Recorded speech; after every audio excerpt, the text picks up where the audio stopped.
had no idea that you had done that.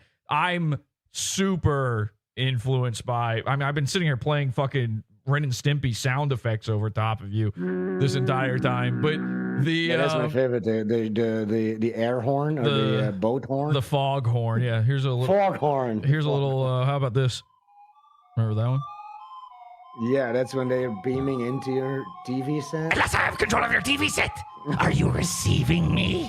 Yeah, there's a lot of that. So nobody knows what I'm doing. But here's something I wanted to ask you anyway.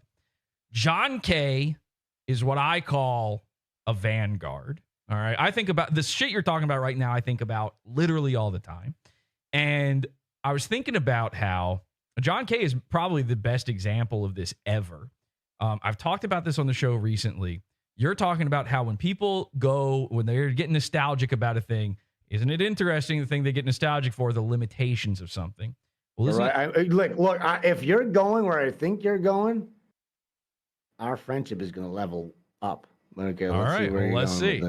All right. Isn't it interesting that what makes great art, it seems to be, what makes great art are the limitations, the censorship, the fighting something. Isn't it fascinating? Because nobody has proven that. There's so many examples. But you went exactly where I thought you were going to go. And we're going to nerd out about this because I know exactly what you're talking about. When John Kricfalusi was let loose of his limitations, he made the adult party cartoon for what was that TV network? Spike TV. Spike TV. And all of a sudden, Ren and Stimpy, they got to suck on titties, they got to butt fuck. Yeah, they were having gays. They became gay, and he acted like they were always ambiguity gay. And stuff was wrong. The filling in the blanks was gone, and it became not funny. Now, hang on a second. So I'm a huge Ren and Stimpy fan, and to the point. And since the day it came out, I still remember the first episode when it aired. Watching it live, we used to call in my household when Ren and Stimpy came on Saturday morning.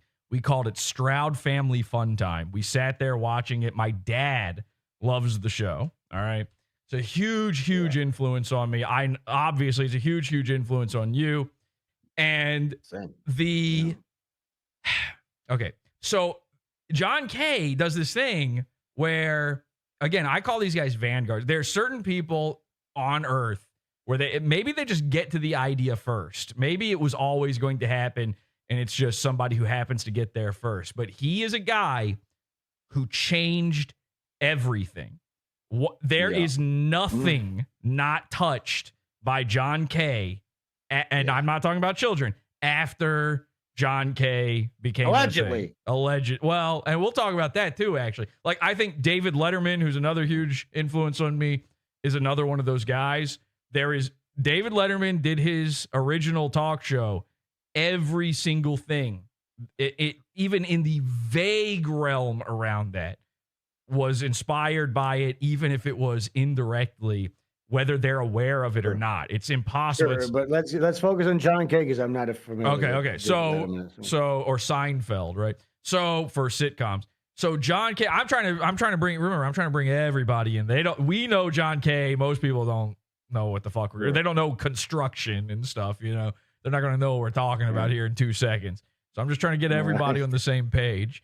Not everybody's taking the cartooning courses. By construction. I love that. You read the blogs? I was going to be a cartoonist before I did this. Okay, cool.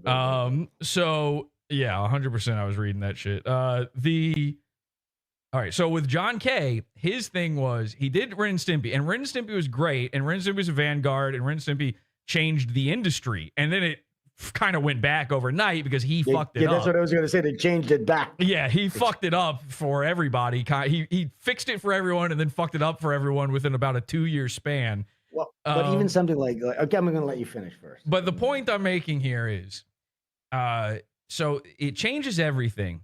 Like all the big cartoons after it are inspired by it. You ever seen a big droopy finger? You know what I'm talking about. And he hates that. I know. He hates that. The one fingernail on a glove, any of that. So he says he hates it. I don't believe that either. But anyway, so John K, we liked Ren and Stimpy because Ren and Stimpy was like fun. and it was different, and it was gross out, and it was the 90s, so it was the perfect time for that. Like gross out was becoming a thing. And it did all these new and innovative things, but really, in reality, a lot of it was actually harkening back to actually very old stuff.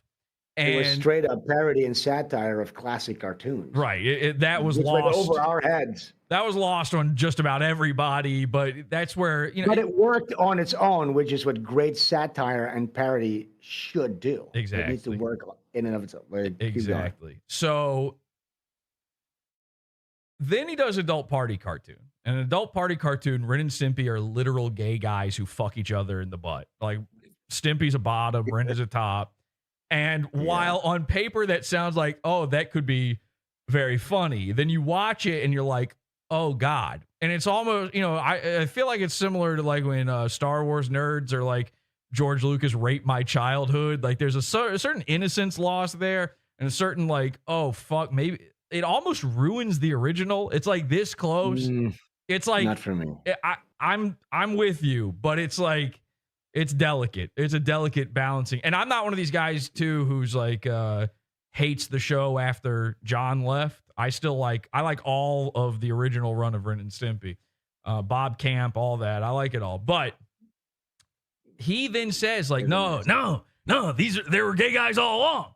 These guys were always gay. The subtext was they were butt fucking each other. And then you're like, I don't think that's true. I think you wanted to make them gay guys because you got fucked by a children's cartoon network. No, I disagree with that. Okay.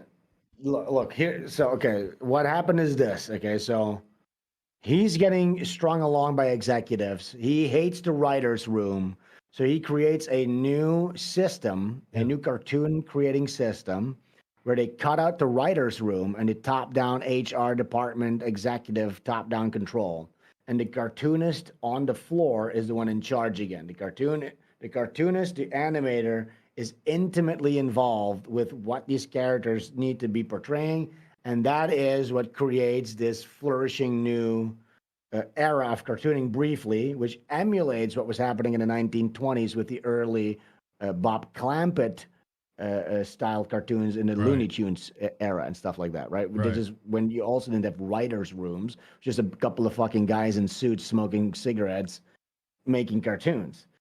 So he brought that back in the 80s or late 90s, which came off of, what's the fucking guy again? The Mighty Mouse? Ralph Bakshi.